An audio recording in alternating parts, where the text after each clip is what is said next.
1, 2, 3, 4, 5, 6, 7,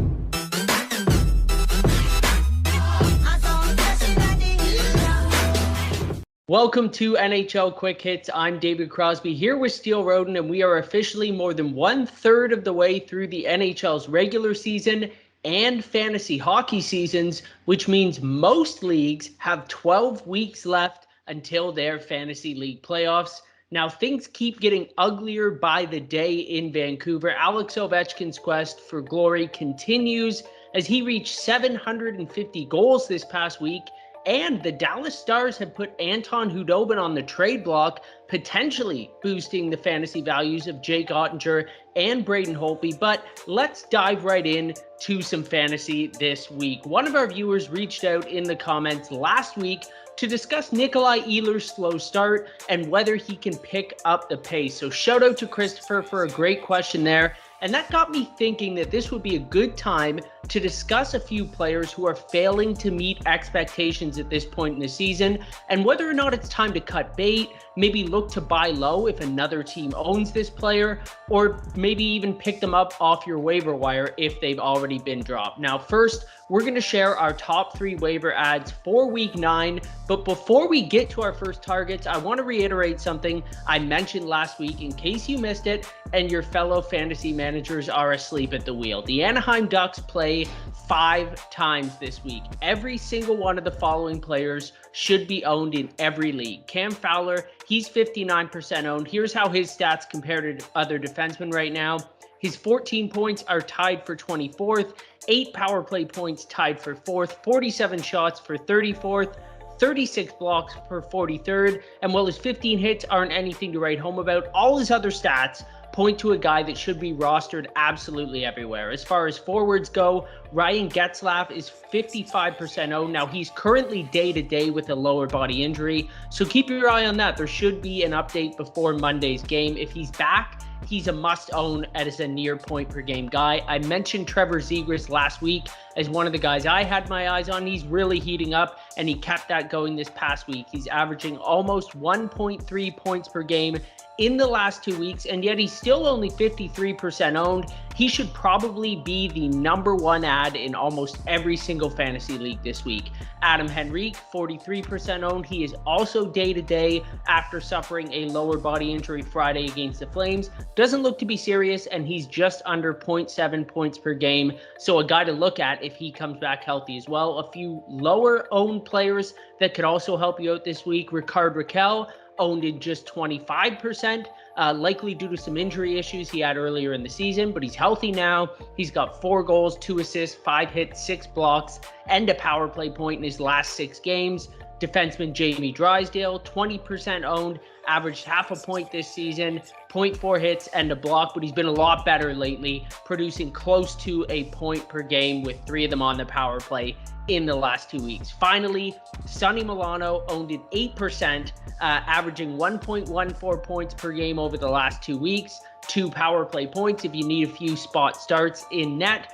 Ducks backup Anthony Stollers, 3-2-1 with a .919 save percentage in 6 starts this year. He's likely going to get at least 2 starts this week with 2 back-to-backs for the Ducks, and that should include a likely start against the Buffalo Sabres on Tuesday. So I know that was a ton of players. We are going to get to Steele Roden here in a second, but I just want to make sure that when you're looking at your waiver wires, you prioritize guys on the Anaheim Ducks if some of these players are available. But many of these guys, they're obvious targets thanks to Anaheim's schedule, and you're probably going to hear a lot of the same from a lot of other outlets this week. So Steele and I want to offer some other options if those players are already owned in your leagues or you're not intrigued by the ones that are available. So let's start with players owned in 50% or fewer fantasy leagues. Who's your top target this week, Steele?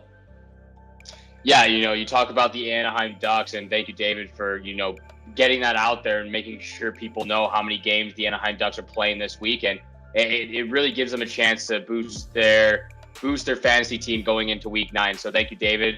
We're going to give you a couple of different options right now besides Anaheim Duck players. And for my first player, I got Braden Chen at 50% owned across Yahoo Fantasy Leagues. We've talked about him in the past, but I have to go back to him. Just because the Seattle Kraken aren't playing that great right now doesn't mean their players aren't producing. And Braden Chen has been one of their best players this entire season. 3 points in his last 3 games, 8 goals and 5 assists on the season. But that's not the impressive thing about Tanf. He's got 42 shots, 86 hits, and 14 blocks for a total of 215.80 fantasy points. And if that doesn't speak for itself, I don't know what does. This guy is a human wrecking ball. The exact same definition I gave to Tanner Jeannot of the Nashville Predators. Every time he steps on the ice, he's looking to finish his checks. He loves to get the puck on net because he wants to score goals, and he's that type of player for the Seattle Kraken. So I have to go back to a guy like Tanf, who's just been playing really well, really good hockey for the Seattle Kraken. He plays 3 games this week. And the fact that he's only 50% owned across Yahoo fantasy leagues is really surprising to me. I think you guys got to give this guy a second look and make sure you put him on your team if you can, if you have other struggling players on your team. So Braden Chen is my first pick right now.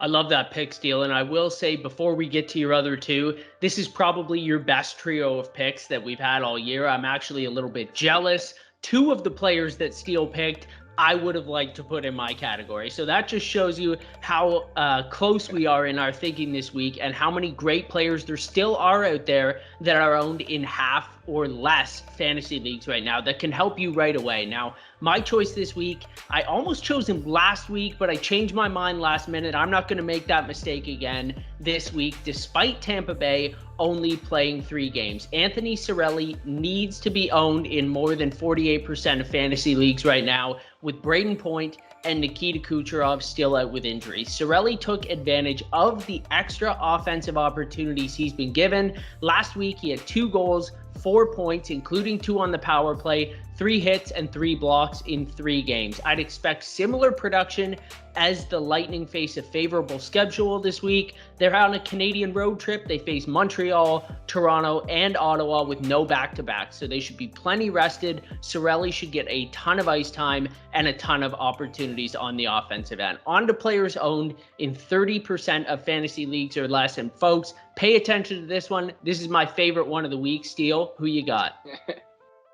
Yeah, for players owned under 30% across Yahoo leagues, this is a guy that I've actually picked, that I picked up last week, and it's Ryan Johansen of the Nashville Predators. He's owned at 26% across Yahoo leagues, and I love the way he's played so far this season. He hasn't been able to find the back of the net recently, but he's got 5 assists in his last 5 games. So he's finding his teammates out in the offensive zone and on offensive pressure. So he's finding his teammates. He's getting those points. He's got 6 goals, 13 assists on the season so far for 19 points. He doesn't bring a lot in those other categories like we talked about, or when I talked about like Braden Chen for shots and blocks and hits.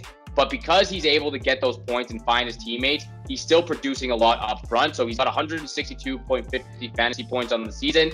The Nashville Predators play 4 games this week with a back-to-back on the weekend. So this is a guy I really would tell you guys to look into and really try to acquire him if he's on the waiver wire or if you can pick him up for free. So for me, I like the way Nashville's played. It looks like they're going back and forth from wins and losses. They're always in a really tight games with whoever they play. So I like the way that Nashville's played. I like the way that Johansen has played. He's always there helping his teammates, finding his teammates. He's going to get the assists for you, even if he's not finding the back of the net. I really like Ryan Johansen moving forward.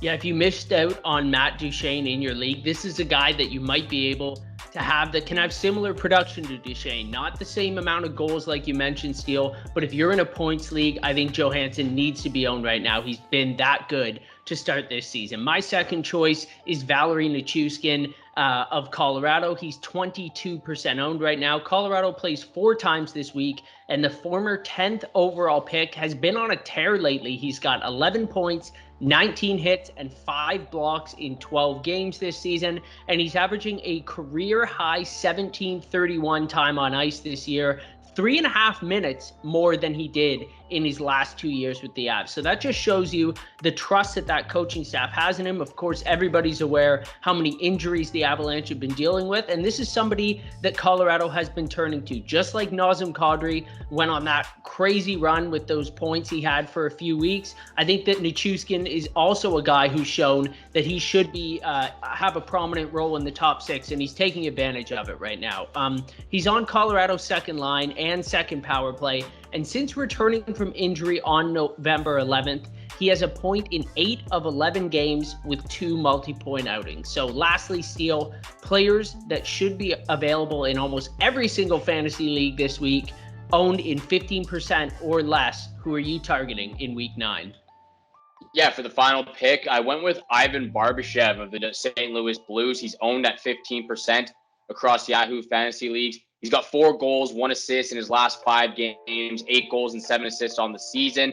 And with that, he has 37 shots, 35 hits, and he's got a total of 162.30 fantasy points. I really like the way he's played so far in the last couple of weeks. He's on the third line with Robert Thomas, who has 22 points himself, two goals and 20 assists. So a guy like Robert Thomas, who's a playmaker, a facilitator, he finds guys like Vladimir Tarasenko, who also plays on that third line with the two of them right there, and Ivan Barbashev, who's been able to find the back of the net a lot recently. So those 3 guys on the third line, they've been putting up some great numbers.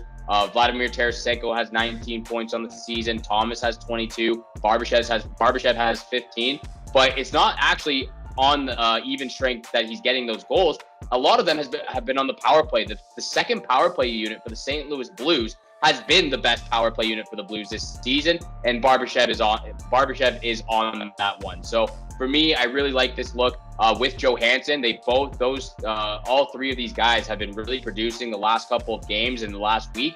So if this guy is available, there's no reason you should not pick him up. He's available. He's only owned at 15%. So for me, Ivan Barbashev moving forward. He also plays 4 games this week, like the Nashville Predators, with a back-to-back sometime during the midweek.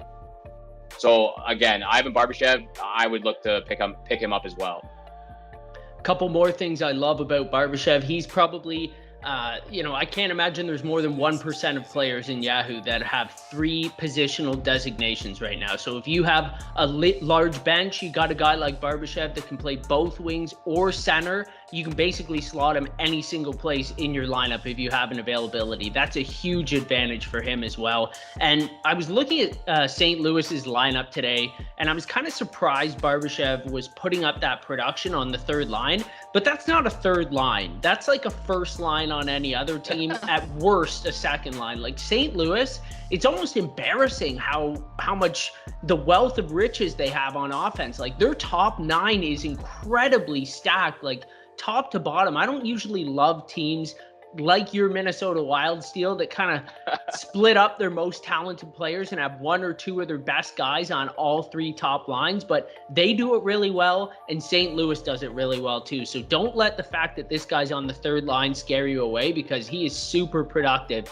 and can definitely help you out. And I actually went with Brandon Saad, who's owned in 14% of Yahoo leagues. He's a teammate of Barbashev, and he plays on his wing on the second power play unit, which of course Steele mentioned has been lights out for St. Louis this year. He's got eligibility on both the left and right wing, and like Steele mentioned, St. Louis has a nice 4-game schedule this week. Those games are against Florida, Detroit, Montreal, and Anaheim. So they'll be catching Anaheim on the last of 5 games in 7 days. They should be facing a pretty tired team right now. Having Montreal and Detroit in there as well, that's a pretty nice slate they've got on tap. Saad has 6 goals, 2 assists, and 5 power play points in his last 9 games. He plays on the top line with Ryan O'Reilly, as mentioned, he gets that all-important time with the man advantage. He's certainly been more than a goal scorer than a playmaker this year, and the prior 2 seasons as well. His goal assist totals, they're almost equal in his career. He's got close to 190 of each in his 652 games. So I think with all the talent in St. Louis that I mentioned, I expect his assist totals to go up as the year goes on, even if his scoring does regress to the mean a little bit. I think he's got about an 18% shooting percentage. So it probably won't stay that high, but maybe in the 12 to 15% range is pretty good for a talented guy like Saad. Moving on to this week's segment, I'm going to bring up a few players who are having disappointing seasons compared to expectations this year, and we'll decide whether to hold on or to drop this player based on their outlook for the rest of the season. Of course, if you want to drop this guy, if there's any chance you can put him in a trade, a 2-for-1, a 3-for-2, trade him for somebody else who's underperforming, absolutely do that. But these are the type of players that are probably right on the line, with the exception of the last one, but we'll get to that in a minute. I planned on starting with Blake Wheeler here today, but he's got 5 points in his last 3 games. So that just kind of shows you sometimes it's a small sample. A guy is really quiet, and then all of a sudden he'll blow up and sort of catch up to where you expect him to be. So despite having only 10 points in 18 games, somehow Blake Wheeler doesn't have a goal this year. This is a guy who had 15 goals in 50 games last year, and he had 20 or more goals in 7 straight seasons before that. So there's no way he's going to continue to struggle this much to put the puck in the net. He's got a career 10.7 shooting percentage. He'd normally have around 4 goals by this point with the number of shots he's got. So he's the type of player that you don't want to give up on yet, or that maybe you would target in a trade. If you look at somebody, especially goals, year after year, shooting percentage is pretty repeatable. If a guy has 1, 2, no goals, and usually he's around that 20 mark, that's somebody I'd be looking to add. So Steele, let's see what you think of the next 2 players who are both owned in 1/3 of fantasy leagues right now. Anders Lee is having basically the opposite problem of Wheeler. He's got 4 goals and 0 assists in 14 games this year. We probably should have expected Lee to have a bit of a slow start coming off an ACL injury, but definitely not this slow. His ADP was in the 13th round this year, so a lot of managers have probably cut bait pretty early. Can he ever get back to the player that he was, Steele, or is it just time to move on?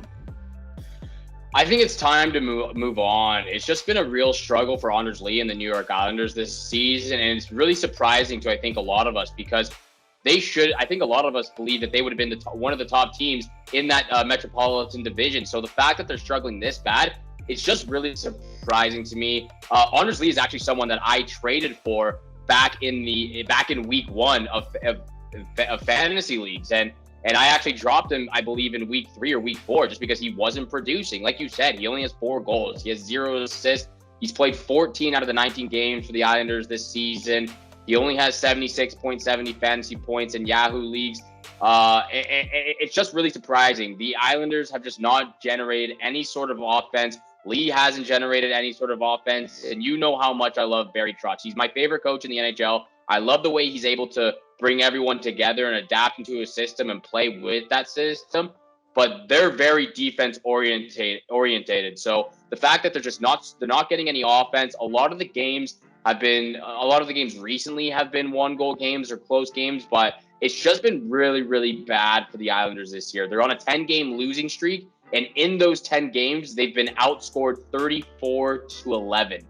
And they've scored just 1 more goal a game in those 10 games that they've played, that they've lost. So it's just very, very surprising, very upsetting to me, because I believe the Islanders would have been one of the best teams, and to me, one of the best Stanley Cup favorites to win the Stanley Cup this year. But again, it's just they're not producing, they're not generating any offense, and there can be no blame on their goalies. I think their goalies have played, decently well, but just, again, the Islanders are not one of those teams that really are one of the best teams offensively. So for me, I think it would be the right idea, the right call to drop a guy like Anders Lee.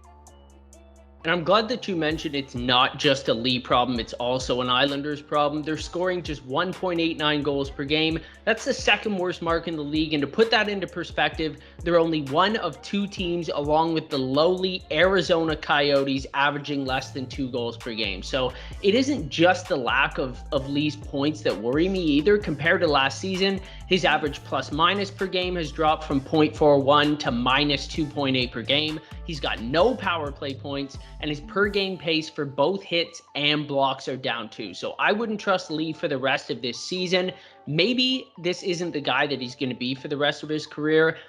With ACL injuries, sometimes you need a whole season to get back to the player that you were, and that might be the case, but I think you're right, Steele. I mean, you dropped him, it sounds like, in week 3, week 4. I think it's time. If you still have him on your roster now, just cut bait, and maybe we'll look to him next season or later on in the year and see if he's able to pick it back up.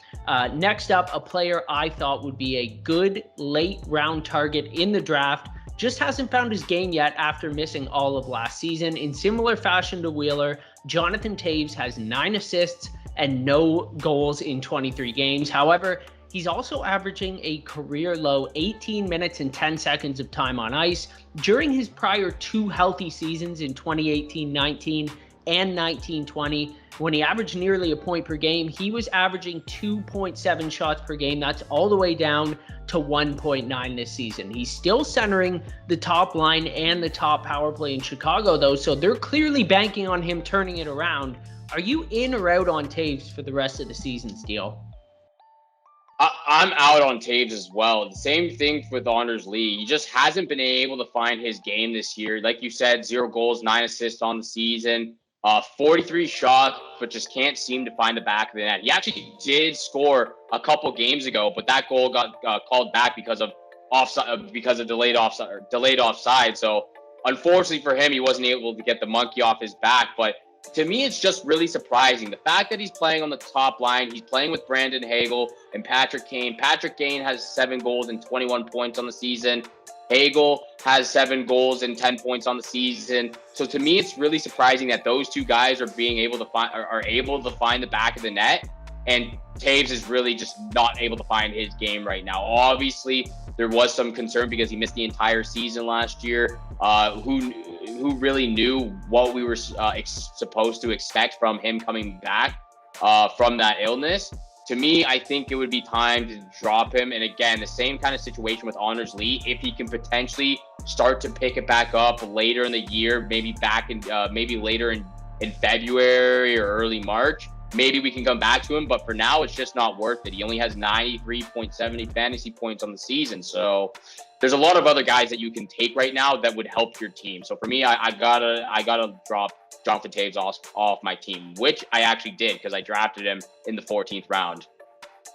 I think as long as he sticks on a line with Patrick Kane in that top power play unit, he's somebody I'd keep on my watch list. He did have a streak with 8 points in 9 games about a month ago. He's been ice cold since. He has a single point in his last 9 games. Unless you're in the deepest of leagues, I think it's safe to drop Taves at this point. Keep an eye on the situation there. Maybe he does get the monkey off his back, like you mentioned, and starts putting the puck in the net. But until then, I think there's just so many better options who are lesser owned than Taves is right now that can help you out a lot more than he is. Let's finish up with a player I've long thought of as extremely underrated, who's on a team full of fantasy relevant players, but he just can't seem to get it going. Braden Chen is owned in 59% of Yahoo fantasy leagues. So unlike these first 2 guys, he's not the type of player that you'd likely see dropped, but he's been dropped in 8% of Yahoo leagues alone in the last week. Chen had 3 goals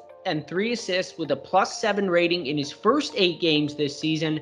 Then he suffered a lower body injury against San Jose on November 4th. He missed almost 3 weeks, and since returning, he has 0 points and is a -4 in 6 games. Steele, can Chen turn this around before his currently productive teammates maybe start taking away some of his ice time and opportunity and kind of extend this slump that he's in?